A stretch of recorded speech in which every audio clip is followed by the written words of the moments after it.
Welcome to the Pivot Point podcast. This season, I'm focused on sharing stories and ideas from experts on diversity and inclusion. In this episode, I will share some insights and ideas from my guest expert, Lesa Bradshaw, with us. Together, we will leave you with some actionable tips to think about and discuss with your organization. We share this information because inclusive leadership is a journey. It requires bravery and courage, and you do not have to do it alone. At Next Pivot Point, I believe we are stronger together. We are one. So we're going to meet this week's expert. I have Lesa Bradshaw, and she is a disability inclusion specialist based in Africa who focuses principally on vigorously nudging the world towards a disability inclusive economy. She's the founding member of Bradshaw LaRoe Consulting and works with multiple stakeholders towards shifting perceptions on the value that disability brings business. She has an MBA, graduate, published author, and international thought leader, drawing from her personal and professional experiences to create transformative impact. Lesa, thanks so much for joining us. Thanks for having me, Julie. So you have such a great demeanor around this topic of disabilities in the workplace. And you've got a TED Talk that I had the pleasure to watch in preparation for this that we'll definitely dive into more, but kick us off, Lesa, with your own kind of personal journey. And you've been doing this work in your business and speaking about this for decades, but how did you get into this? Like, what is your personal story behind and compassion for folks with disabilities and the whole diversity and inclusion conversation? Well, I came upon it by accident, believe it or not. I was born with spinal muscular atrophy, so I was born with a disability. And I grew up in a small little town on the east coast of South Africa, where it was a small enough town where I grew up with the kids around us, and there was one local little farm school that we went to. And so I grew up being completely mainstreamed in everything that I did, in my self-perception and in the way I did life. My friends were very on board with just getting on with things. And so my entire upbringing was around it was around a logistical issue as opposed to a disability issue. And then as I got a bit older, I went to university and I noticed a couple of strange looks and what I now recognize as the attitudinal, oh, shame, little perspectives that were coming through, but I didn't interpret them as, oh, shame, because again, my self-perception was completely clueless that I was anything other than mainstream in every way, shape, and form. And as I started to get a bit older, I opened a business in industrial psychology. So my business was all around finding the right potential and the right competence for the right roles in organizations. And up to that point as well, by that stage, I met someone, I got married, and I was continuing with a very normal life, and it had nothing to do with disability at all. And then what I noticed was I was going to see human resources practitioners as part of my client base, and I was selling my assessment services. And they kept saying to me, oh, Lesa, we've noticed you disabled, and we really need to get our hands on disabled people for our employment equity targets. We need to get a certain percentage of our demographic represented by people with disability. Do you know of anybody? And I would be like, well, no, we don't hang in flocks or groups, Not terribly sure what you want me to do, but what type of skill or talent are you looking for? And so it doesn't matter, we've earmarked this position as suitable for the disabled. And straight away, that sort of gave me a bit of a twitch. And I would say, well, how can you earmark a position suitable for an entire demographic? That's not going to work at all. So the little entrepreneur in me budded up and said, well, I think this is potentially a business opportunity. People seem to think I'm the expert on disability, even though I'm completely clueless on it. So let's open a recruitment division, which I did, which was around let's find talent with a disability and get them placed. And then, like everybody, I realized that all the barriers to inclusion were still there and nothing was shifting. And I was quite annoyed, really, that I had all this great talent and no one was employing them, and I couldn't understand what was going on. So I started having very frank conversations with clients to say, well, you're just not seeing the value, are you? And from there, my learning journey really started. So I'd say for the last 20 years, my entire philosophy is based on the fact that people with disabilities are most employable and have an awful lot to say and do with mainstream society and how we shape it and how we add value to it. all we need to do is we need to look at the disabling factors, and we need to say, well, what can we do to shake things up a bit to minimize the disabling factors so people can perform like everybody else? And that became the whole mantra of my business, which is to say that this economy of ours is sitting in a position where it's shifting dramatically, and yet disability still remains the poor cousin of the D&I bank. And my voice and my pointy finger have risen to say, you know what, I think we need to start shifting perceptions. I think we need to stop whispering disability. I think we need to change our perceptions that it's this psychologically vulnerable group of people that need to have decisions made on their behalf. And I think everybody needs to start just having frank logistical conversations about what can we do to make an inclusive economy where all of us actually have the benefit of the value of this type of diversity. Yeah. Oh, that's so good, Lisa. So many nuggets that you just shared there that are so powerful. We'll get into the, you called them disabling factors. Was that Yes. the term? Yeah, we Yes. got to dig into that because I love the whole point about we create jobs and label them. This is for somebody with a disability. Why Yes. is that? Before we go there, I'd love to touch on this conversation about D&I, diversity, inclusion, diversity. However an organization kind of spells out the acronym and their, line in the sand around diversity inclusion, which is very popular right now. Why is it that we still start with race, gender, LGBTQ maybe, and then disability is kind of like this fourth thing? And I find myself doing it, to be completely vulnerable. I find myself as like, oh, and disability, like that's the fourth kind of thing. And I always call them dimensions of diversity, but it never feels like I do that one justice. It never feels like I'm really including those with disabilities. Why are we still there with diversity and inclusion not really being inclusive for folks with disabilities? I think it comes from two aspects. I think the first thing, it results from the fact that we have very traditionally seen disability as a social welfare and social responsibility agenda item, as opposed to a value adding in the economy item. And so I think that it was only really when the civil rights movements got hold of it that it became a topic of, you're not doing us any favors by letting us in the economy. We're in fact doing you a couple of favors because we're helping you appreciate the value that diversity brings to innovation and how we do business. So I think that we are very used to, by practice, thinking about disability as a nice to have, a feel good, the fluffy bunny. It makes us feel good to know that we're helping people with disabilities. And that shift needs to change very rapidly towards saying disability inclusion is about leveling the playing field so everybody can compete. And in that competing, you're going to have some that compete poorly and some that compete brilliantly because these are just human beings. But how do we level the playing field so that that happens? I think the second thing is, and it's really not malicious intent, I think we are still so incredibly, it's entrenched in us that we have to do disability because it's part of the compliance and, it's part of we're doing the right thing according to labor law and civil rights. But I think it's also just that we haven't really, because there hasn't been a commitment to a shift in the way the economy operates to allow the value of disability to be demonstrated. We haven't got very many benchmarks set. So there's not a lot of leaders with a disability out there that are belting around showcasing how, the value of this diversity can contribute. So, you get fabulous leaders, you get human rights people, you get people who are in amongst the economy that are doing well, you get people of all different shapes, sizes, races, genders, being role models of success. And yet there's not a lot of people with disabilities in the economy, and I'm talking about in the economic space, that showcases that value.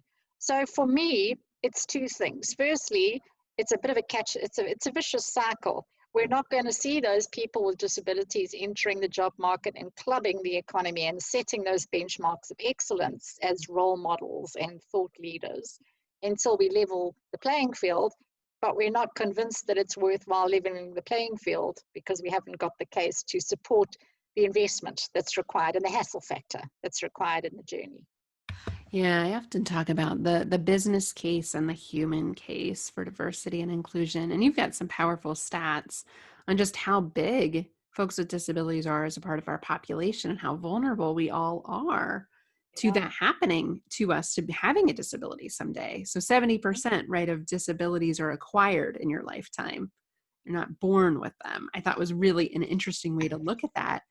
But also, I think people think it doesn't happen to me. And there's this other conversation where I have to make all these accommodations to Yes. accommodate folks with disabilities, which is, you do such a great job of dispelling all of that. So help us understand that business case for folks with disabilities. I think the first thing is to say that from a business case perspective, there is a wealth of talent out there of people who've acquired a disability, but because the shift towards continuing to add value in the economy isn't there, they've fallen out of that talent pool. So I think firstly, focusing on the retention side and acknowledging the fact that we have fantastic talent out there who've acquired disabilities on their journey, but still have the history of all that talent, is the one opportunity we're missing.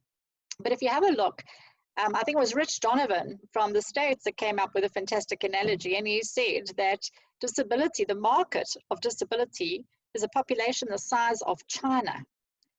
It is a massive segment of the population, and we haven't even thought about tapping into that as a consumer base.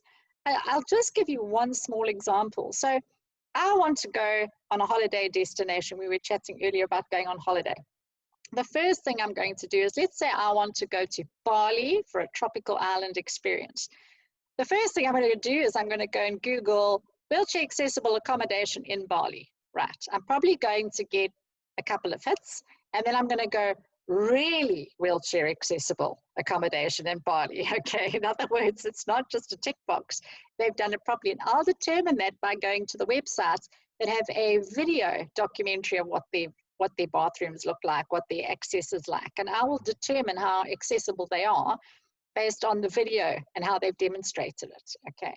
Then I will go airline, and I know which airlines I prefer to fly because they have had disability etiquette training. Their processes are hassle-free. They know how to engage with me as an adult instead of trying to wipe my chin and pat me on the head like I'm 3. And so I will select which airline I want to choose based on my customer experience. I then fly off to Bali and I land and I go to my wheelchair accessible hotel, and then I go and I say, well, which tours do I want to do and which boat trips do I want to take? And straight away, I'm going to go with the ones that I know are going to be more inclusive of my needs. So remember, I wasn't traveling alone on that trip. I travel with a fiance, I travel with kids, I travel with parents, I travel with aunties and uncles. We travel as a posse in my family, and only one of that posse has a disability, but they're all spending the same money. And the selection is based on inclusivity. So if you have a hotel and you don't just go wheelchair friendly rooms tick, but you go for a wheelchair friendly or a wheelchair user guests, you're welcome to click here to watch a video of the accessibility features. And then you have somebody walking around videoing everything. And then you come back and you go, we've also negotiated with a couple of our tour operators who are more than happy to help you with this, and this. We'll make it an excellent experience for you. You've now just gained the custom, not just of me, but of the 10 people I was traveling with. And this is the link we miss. So market the size of China, we're not looking at it from a, how can we tap into that customer value? We're not looking at it from a talent pool perspective. And this is where I think it's it's completely underutilized as a potential avenue for the economy. Yeah. Yeah.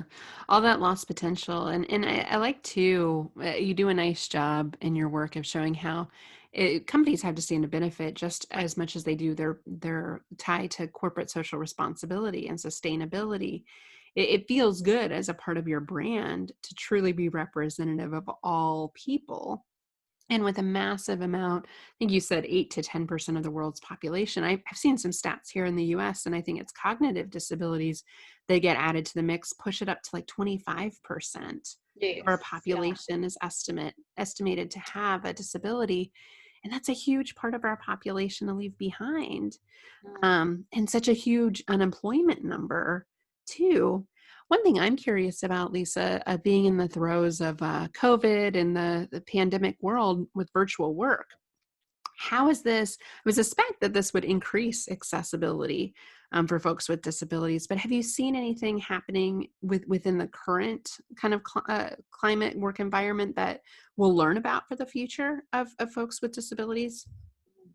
Well, I've got lots to say on that topic, and I get very excited about it because, from my personal experience, a lot of the barriers we experienced when trying to get a talent or somebody with a disability in the workspace is the client would go, no, but we haven't got an accessible infrastructure or the transport system. They won't get to work reliably, and there's all these infrastructural barriers around us that are real.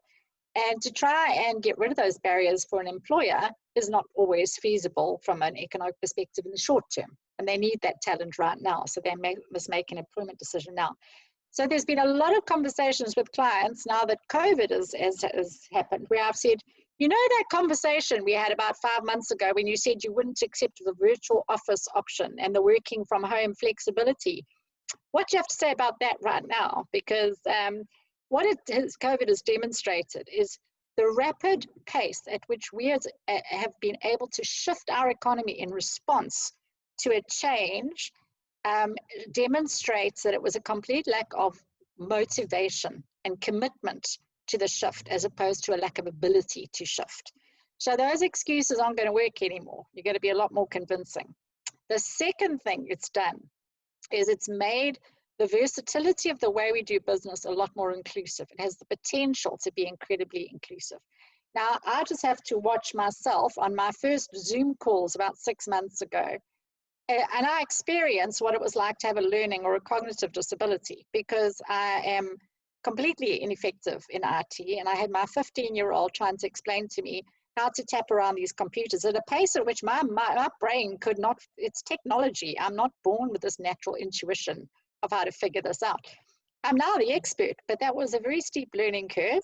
And the looks I got from my daughter was that intolerant, I can't cope with this look. You know, you must shine up and you must learn quickly, which is a lot of what people with learning or cognitive disabilities experience when they're taking on a new job. And they've got people who aren't sensitized or aren't patient or aren't teaching in the right way to allow them to learn at the optimum. So I've always said that this COVID thing is teaching everybody what it's like to have some disabling factor into your world. Be it that you can no longer catch transport, be it that you can't fly on business anymore, be it that you can't have a face-to-face conversation with somebody, or be it that you're having to learn a technology that you are completely clueless about. We've all experienced the disabling factors. Now, what's important to me is this is probably the first time in history where people with disabilities can put their hands up and go, don't worry, dear, we'll show you how to do it. Because we're the pros. I love We know that. how to flex. We know how to do this. We're the experts. We've been doing it for years. So we'll show Mm-hmm. you. So Mm-hmm. it's time to look up and listen. And for me, the most important thing is this is an opportunity to shift the economy as we are remodeling the way we do business. Don't make the mistake of locking out disability as again, because you are missing out, and learn from what people with a disability have actually had to navigate, Mm-hmm. entrench it in the way we pivot on business and models and how we do business, and reap the rewards. Yeah, that's such a good comparison of how we've all had to learn new skills and we've all felt a little overwhelmed. And so that empathy of knowing what it's like when you're in a totally new environment, like a Zoom environment over the last 6 months, and the journey, you can learn that. And folks with disabilities oftentimes have to learn things a lot that way, right? They're Yes, put in positions where things aren't set up for them. The systems aren't built for them, and so they're constantly having to navigate that. And so that creative thinking, that innovative mindset, not to mention a lot of the things that behoove folks with disabilities work better for everyone. I mean, I think what we're seeing with absolutely. right, we're seeing that with the virtual environment, like this is working better for a lot of people. Not everyone loves it, but majority of people are like, why didn't we do this before? Oh, because of rigid old thinking. Right? Absolutely. And there's not a single measure that you put in place that includes disability that doesn't benefit everybody at some Yeah. point in their lives. Yeah. So it's a bit of a win-win. Yeah, well, the curb here in the States, when the ADA went into effect, the curb having to lower that and have curb access for wheelchairs, right? As a mother with a stroller, that benefits me. Bike riders, that benefits me. I mean, I love that, right? And so it benefits this whole other population of people. I think so many times we make the mistake of thinking that accommodation, we have to do something special to accommodate that person because Yes. of their unique needs, right? And I know you call them these disabling factors inside organizations. So I'd love for you to talk more about that. What are the objections that your clients come up with? What are the things they invent as reasons why I can't possibly hire somebody with a disability for that job? Yeah. And what are some ways to overcome that? I think one of the biggest things is what we touched on, which is that's not how we do things, and shifting it. If I do it for one, I've got to do it for everybody. That is the biggest push factor. So what people tend to do is employers get confused between special treatment and equalizing treatment. And I think that the perception is that if you take somebody with a disability and you alter or adjust the nature of the work or the job environment or the work environment to accommodate their particular, or to take the disabling factor away, that is going to be perceived as special treatment, and then everybody else is entitled to it as well. I'll give you an example. So let's just say there's people that are working shift work. And let's say you've got somebody with a disability which requires them to take quite serious medication. Let's say it's a psychiatric disability and they can't go on shift because of health and safety straight after they've taken their medication. So to adjust their shift times and to allow them to work the same number of hours every month as somebody else would, but it was flexible in terms of how the working hours were laid out to accommodate for that, the safety consideration. That would be that person is still adding the same amount of value to the organization as everybody else. But then everybody else on the shift says, well, we also want to have the choice to have flexible working hours. And so the line manager or the manager's concern is if I do it for one, I've got to do it for everyone. And so my argument is, well, they're welcome to have that, but they must acquire the disability first, because if you don't have the disability, you don't face the disabling factor, you don't need the equalizing treatment. So, I think that it's not about, I think inclusion is not about treating everybody the same, it's about equalizing the opportunities for everybody. And so your conversation shouldn't be around, well, what is your disability, or what is wrong with you, or what can we fix about you to make you normal? The conversation should be, what is disabling you in this work environment, and what can we flex on or tweak or adjust to level the playing field so that you can compete like everybody else. And so the first thing is we've got to shift perceptions about that.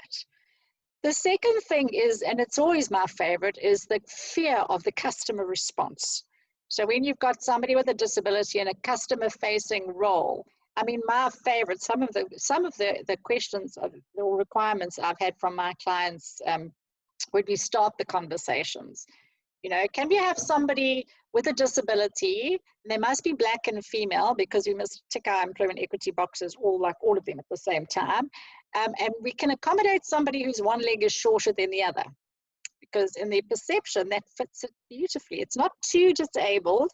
The customers won't be concerned. It'll look quite normal when they stand there and my response is usually, well, is your floor slanted? Because I would only imagine that you'd want somebody with one leg shorter than the other to ergonomically, suit them. And should it be the left leg or the right leg? Which one should be shorter, And does every employee have one leg shorter than the other? Because this is quite interesting.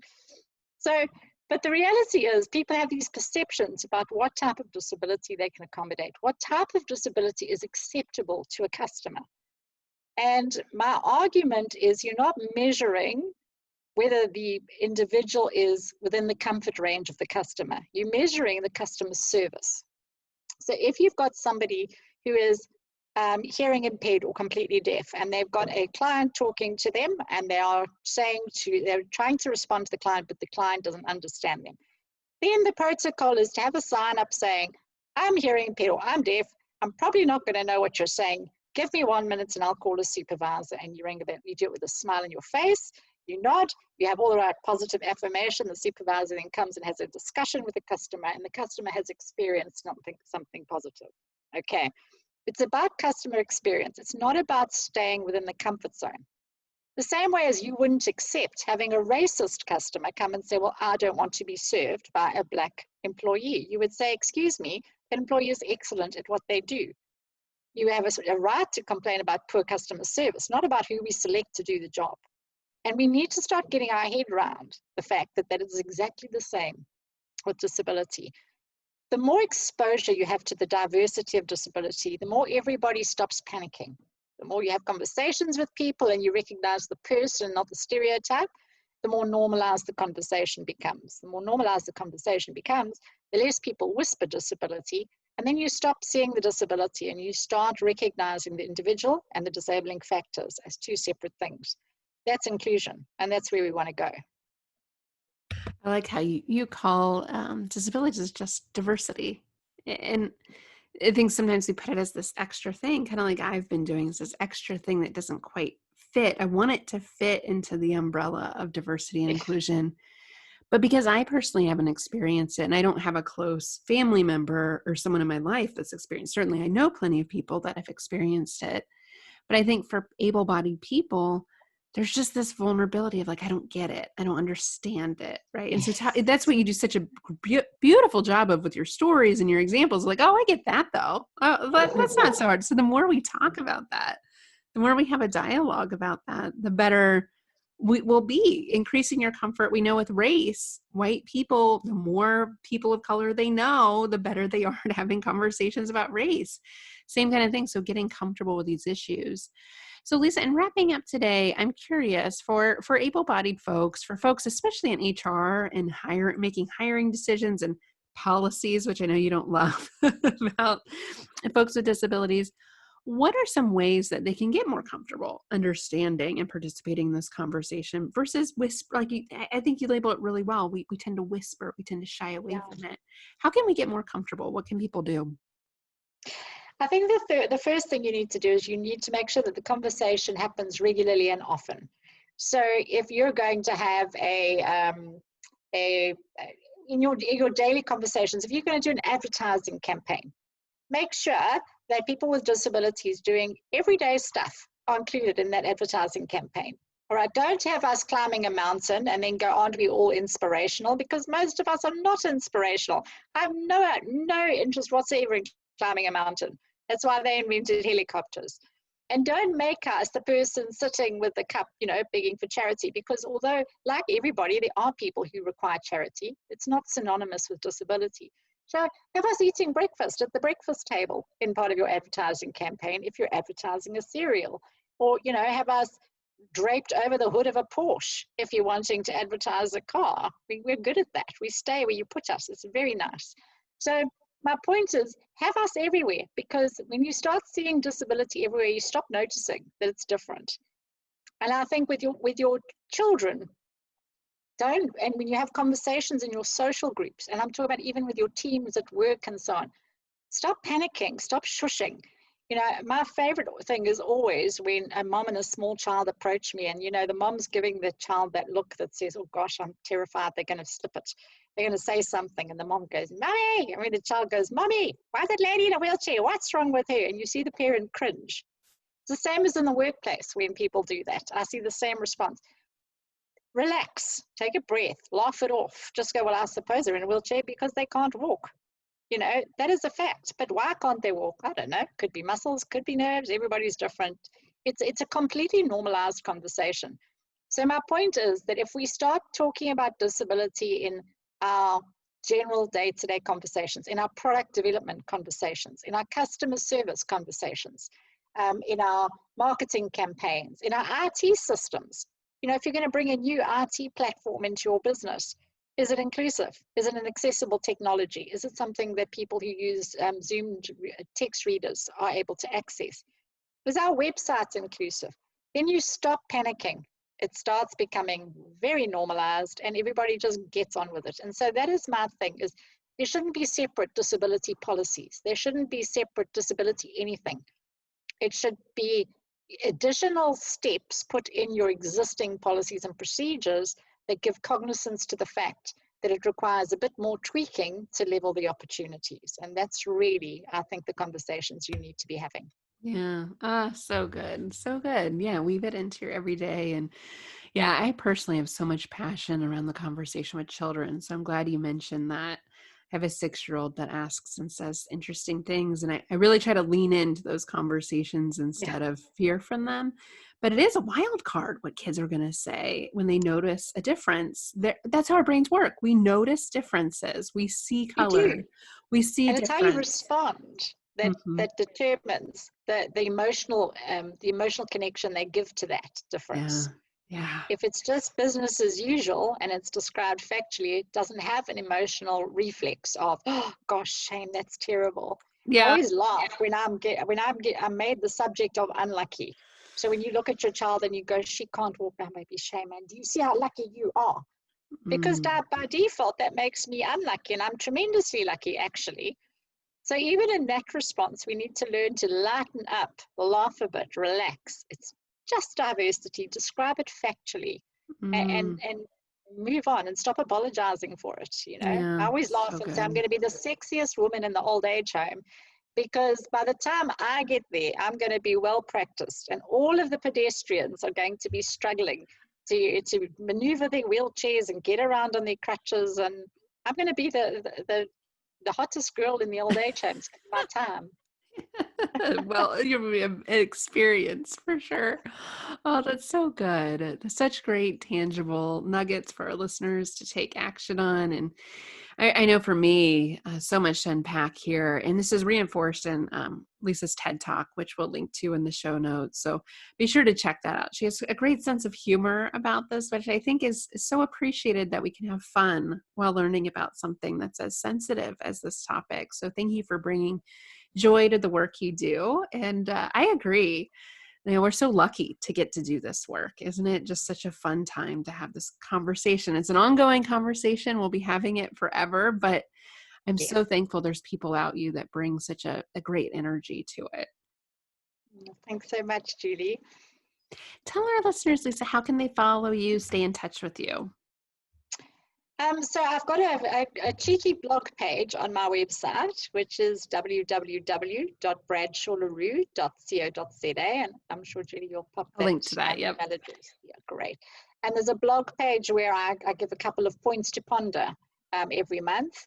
And then we've also got the webinar page where we've got a webinar around COVID and the expertise that disability can bring to a COVID impacted world that brings out some nice points to ponder. I'm on LinkedIn as well, but you're welcome to get hold of me. My personal details are on the website, and you're welcome to get hold of me via email as well.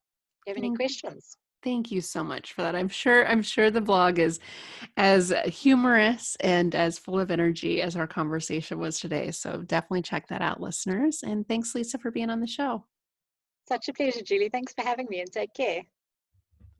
I appreciate you listening to this episode. Who do you know that needs to hear this message? Hit the share button, connect with me on LinkedIn, simply search Julie Kratz, Kratz. You can find Lisa there as well. And you can find us and share this episode anywhere you get podcasts. Every review helps other allies find us. I host this podcast because I believe we are stronger together. We are one.